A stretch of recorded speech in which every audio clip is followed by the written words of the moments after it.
de Wallonie sans réserve tous ceux qui vivent et travaillent dans l'espace wallon. Sont de Wallonie toutes les pensées et toutes les croyances respectueuses de l'homme, sans exclusive.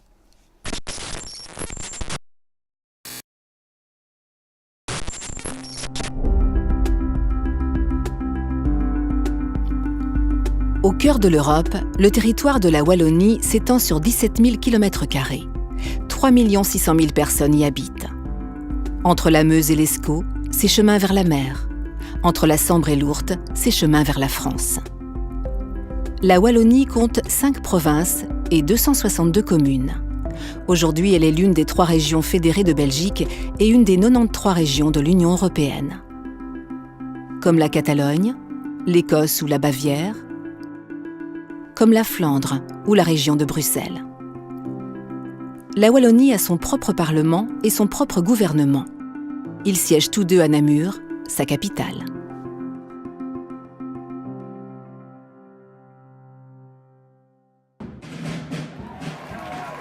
Quand la Belgique naît de la Révolution de 1830, il n'existe pas de région portant le nom de Wallonie.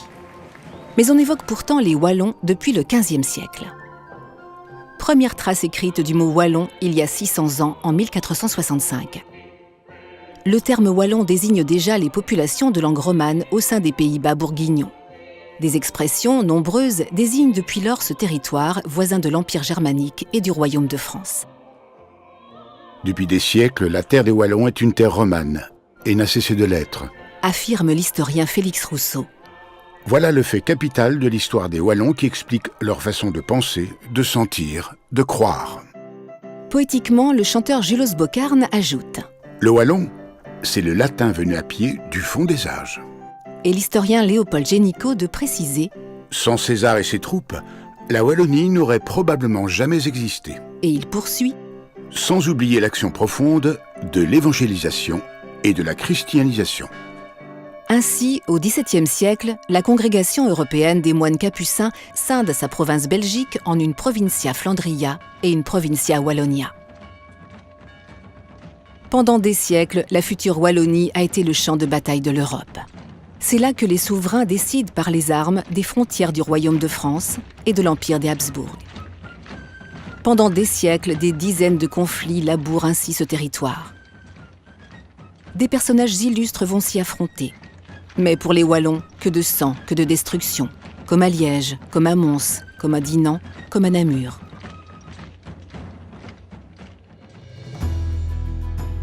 Mais entre les campagnes militaires, des libertés, des droits et des privilèges s'obtiennent de haute lutte. Des chartes garantissent que les princes les respectent. Cette ténacité va forger la personnalité des Wallons, combattant pour leurs droits et pour leur autonomie locale, et dessiner peu à peu un espace dont ils feront une terre de liberté. Leur beffroi et leur perron en sont les traces. Avec la Révolution française de 1789, s'ouvre un autre monde. Les résistances européennes sont farouches, mais la France force le destin. Des victoires décisives de la jeune République naît une société nouvelle.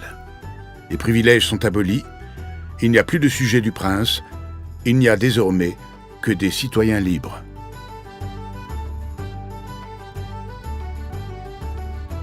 La Déclaration des droits de l'homme et du citoyen proclame la résistance à l'oppression. Elle garantit à tous l'égalité, la liberté, la propriété, la sûreté et la résistance à l'oppression. Dès septembre 1789, entre Verviers et Spa, le Congrès de Polleur adopte ces principes. En 1795, la Constitution de la République s'applique à tous les citoyens des départements français, dont les départements wallons, l'Ourthe, les Forêts, Sambre-et-Meuse et Jemappes, les futures provinces de Liège, de Luxembourg, de Namur et de Hainaut. Quant au Brabant wallon, il faisait alors partie du département de la Dyle, roman au sud, germanique au nord. Avec les futures provinces flamandes, la France de la Révolution constitue ainsi les 9 départements réunis qui préfigurent l'organisation provinciale de la Belgique de 1830. Après la défaite de Napoléon à Waterloo, le 18 juin 1815, les grandes puissances victorieuses décident du sort des anciens États. Avec les provinces flamandes, le pays wallon est intégré aux Pays-Bas, dirigé par le roi Guillaume d'Orange. Dans ce royaume uni des Pays-Bas, clairement néerlandais, le souverain reconnaît toutefois un statut linguistique particulier au Waalse-Provinciën, de langue française. Mais cela ne suffit pas, car le roi rabote toutes les libertés. Les protestations se multiplient, la révolte gronde au sud, particulièrement dans la future Wallonie. En 1830, à la suite de centaines de volontaires wallons, la révolte se transforme en révolution. Un besoin de réforme administrative engendre un nouvel État. Les grandes puissances acceptent de reconnaître la volonté de ses citoyens.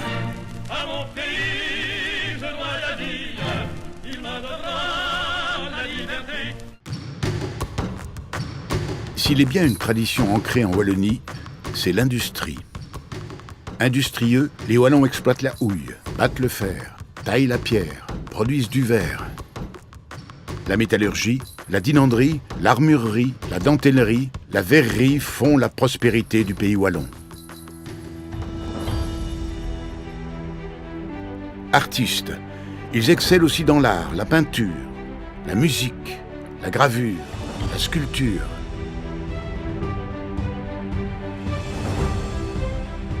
Le savoir-faire des Wallons s'exporte à Paris, en Suède, dans les cités italiennes et dans l'Empire germanique, à Vienne et à Madrid, en Russie, en Chine, au Congo.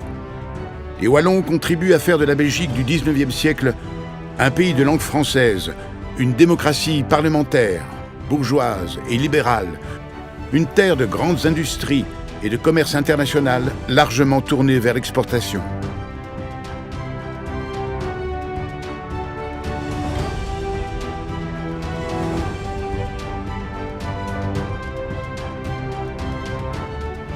Pionnière de la révolution industrielle, la Wallonie, ses entrepreneurs mais aussi sa classe ouvrière, porte la Belgique au premier rang des puissances économiques mondiales.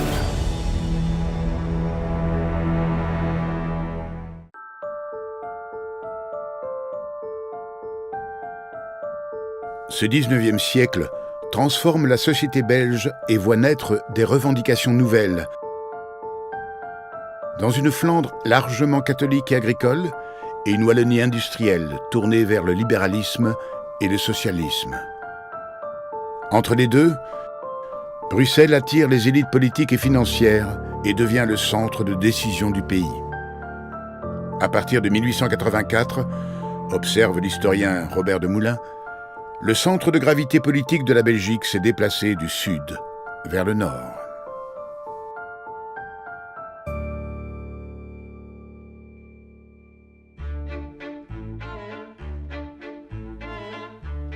Le nord, c'est la Flandre.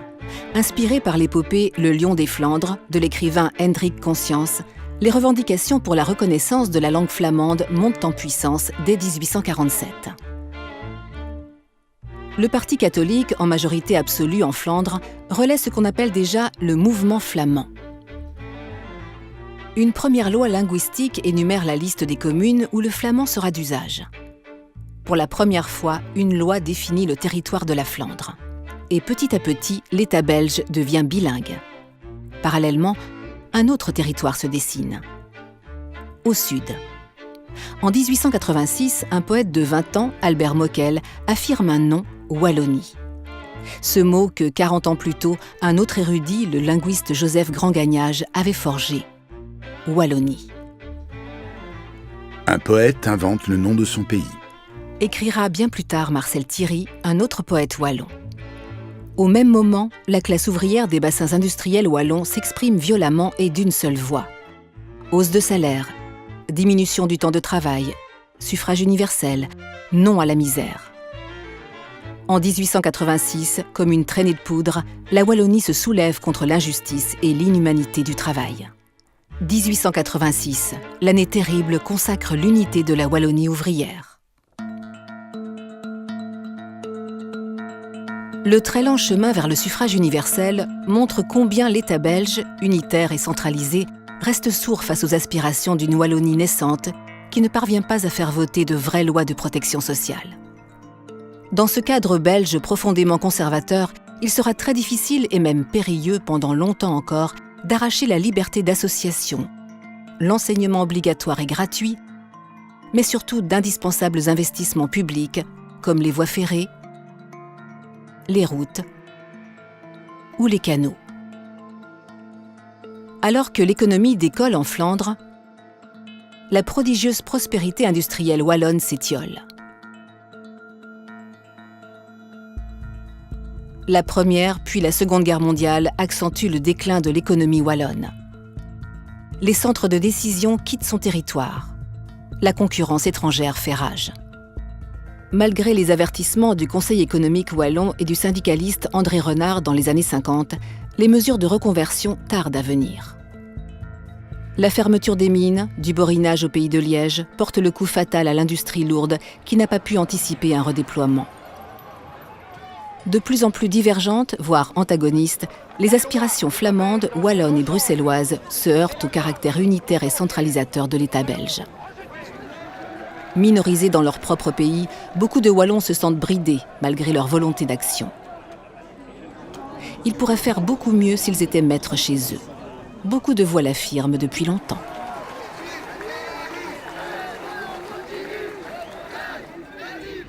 Sire, vous régnez sur deux peuples. Il y a en Belgique des Wallons et des Flamands. Il n'y a pas de Belges. Dans sa lettre au roi sur la séparation de la Wallonie et de la Flandre, Jules d'Estrées se fait le porte-parole des Wallons quand il pose, dès 1912, ce constat mémorable. Depuis la fin du XIXe siècle, nombreux seront les intellectuels, les hommes politiques, les écrivains qui, comme lui, plaideront sans relâche pour une Wallonie maîtresse de son destin. La Wallonie aux Wallons, la Flandre aux Flamands et Bruxelles aux Belges. Avec l'Assemblée wallonne, un parlement wallon informel est créé en octobre 1912. Il dotera la Wallonie de son drapeau au coq hardi et d'une fête annuelle. En 1938, un premier projet fédéraliste wallon est déposé au Parlement. En vain. Il y en aura plusieurs autres, tous balayés. Le fédéralisme, c'est aussi l'exigence de plus de démocratie et d'un engagement sans faille contre le rexisme et les totalitarismes. Défendre la Wallonie, c'est défendre la démocratie. Et inversement. En 1940, comme en 1914, la Wallonie a résisté de toutes ses forces.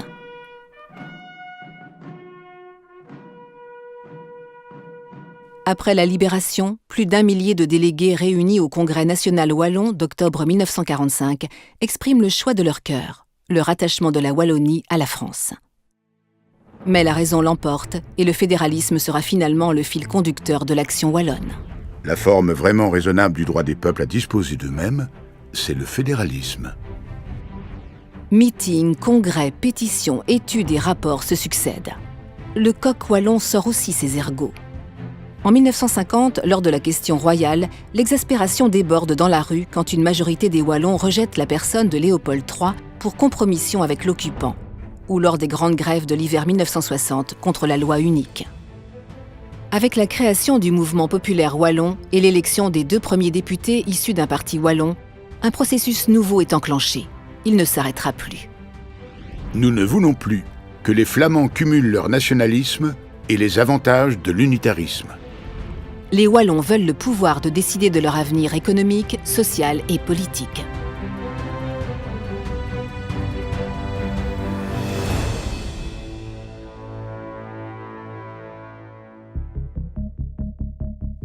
Du côté flamand, les préoccupations sont essentiellement linguistiques et culturelles. On réclame le droit de s'exprimer en flamand à l'école, à l'armée, dans l'administration et devant les tribunaux.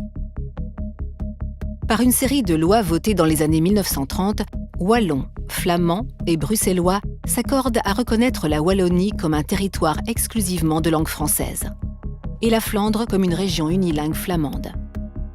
Seule la région de Bruxelles est bilingue. La Wallonie de Tournai-à-Verviers est de civilisation française. Elle le restera. La frontière des langues reste mouvante. Elle varie en fonction de recensements linguistiques périodiques. Une nouvelle étape est franchie au début des années 1960 avec la fixation définitive de la frontière linguistique. Les recensements sont supprimés. le législateur ne tient plus compte des pratiques réelles et reste sourd au libre choix des individus. Bruxelles, Moucron et Fouron seront source de nouvelles querelles, sans oublier Louvain. Sous les cris de Wallon-Boyton, les Wallons dehors, la section francophone de l'Université catholique de Louvain est éjectée et s'installe en Wallonie. Cette crise scelle le sort de la Belgique de Papa. 24 décembre 1970, révision fondamentale de la Constitution. Son article 107 quater reconnaît désormais l'existence de 3 régions. La Flandre, la Wallonie, Bruxelles. Instaurer un système régional dans la Belgique de 1970, c'est construire une démocratie nouvelle. L'État unitaire est dépassé par les faits. Les communautés et les régions doivent prendre leur place dans des structures rénovées de l'État, mieux adaptées aux situations spécifiques du pays. La Wallonie est au pied du mur. Elle veut prendre son destin en main. Mais comment concilier la volonté flamande d'une Belgique faite de 2 grandes communautés linguistiques et culturelles avec l'aspiration des Wallons à un État fédéral composé de 3 régions? Après l'expérience de la régionalisation provisoire, la loi spéciale de réforme institutionnelle du 8 août 1980 crée définitivement la région wallonne et la dote de véritables pouvoirs et compétences. Ne vaut-il pas mieux que chacun soit maître chez soi ? En 1992, des accords entre parties, accords dits de la Saint-Michel et de la Saint-Quentin, consacrent finalement l'existence de la Belgique comme État fédéral et instaurent la primauté du fait régional. En mai 1995, la première élection directe des députés wallons symbolise la large autonomie dont bénéficient désormais les Wallons, enfin maîtres de leur destin, sauf en matière de culture et d'enseignement. La Wallonie sort encore renforcée de la 6e réforme de l'État qui entre en vigueur en 2014.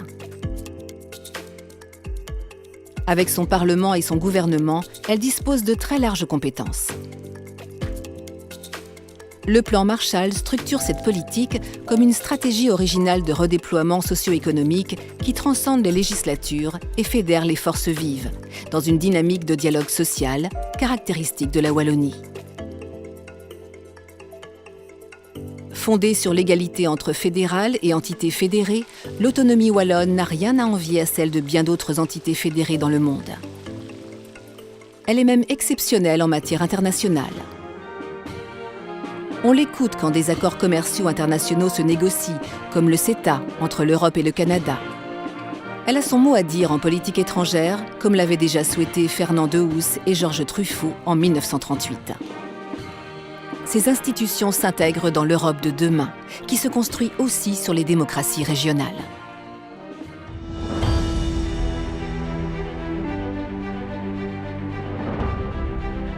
Tous ceux qui ont participé à l'affirmation de la Wallonie peuvent être fiers de leur choix. Les hommes et les femmes qui ont bâti son histoire ont mis en avant une revendication de démocratie et de liberté, mais aussi l'exigence des droits économiques, politiques, sociaux et culturels. L'ensemble des citoyens wallons en bénéficient aujourd'hui. Trop lentement pour certains, trop radicalement pour d'autres, la Wallonie se construit un futur fidèle à ses valeurs. Aujourd'hui, la Wallonie est une région d'Europe ouverte sur le monde.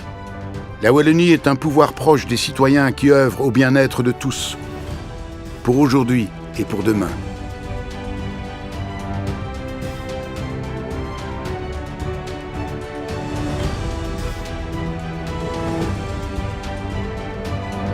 La Wallonie est la communauté ouverte des Wallonnes et des Wallons, libres de choisir leur destin.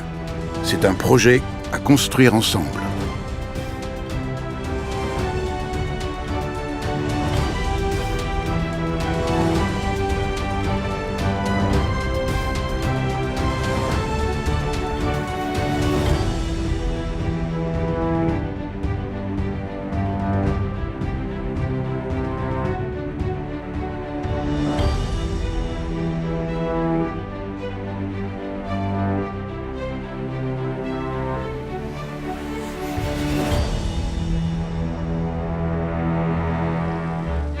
m'aurait proposé un mérite wallon il y a 25 ans, on en aurait certainement fait un sketch dans les cellules, on aurait rigolé, le mérite wallon, et puis voilà, c'est bon. Et 25 ans après, il y a un truc qui a changé dans les mentalités, et qui fait que on se rend compte aujourd'hui, c'est bien de se rendre compte que c'est pas une malédiction d'être wallon, que c'est pas une tare, et que c'est même plutôt bien.